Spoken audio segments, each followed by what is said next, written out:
Hello friends, welcome back to the new video. In this video guys, I am going to show you guys how can you check your Bluetooth device name in your Vivo phone. Guys, you want to check your Bluetooth device name, so guys you can check. And guys, now let's see how to check Bluetooth device name in our Vivo phone. Guys, in this video guys, I am going to show you friends how to check Bluetooth device name in our Vivo phone.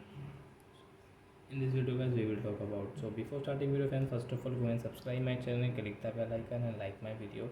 So guys, now let's start video friends. First of all, open your phone setting to check your Bluetooth device name. Then guys, click on your Bluetooth and devices setting. And guys, your Bluetooth is off, so guys on your Bluetooth and guys click on Bluetooth setting and guys tap here. So as you can see your Bluetooth device name in your Vivo phone. So I hope friends you have understood how to check Bluetooth device name in our Vivo phone. So that's it guys, thanks for watching. So as now we will meet on guys next video guys with new topic. Before going guys, please go and like my video, subscribe my channel. Bye bye friends.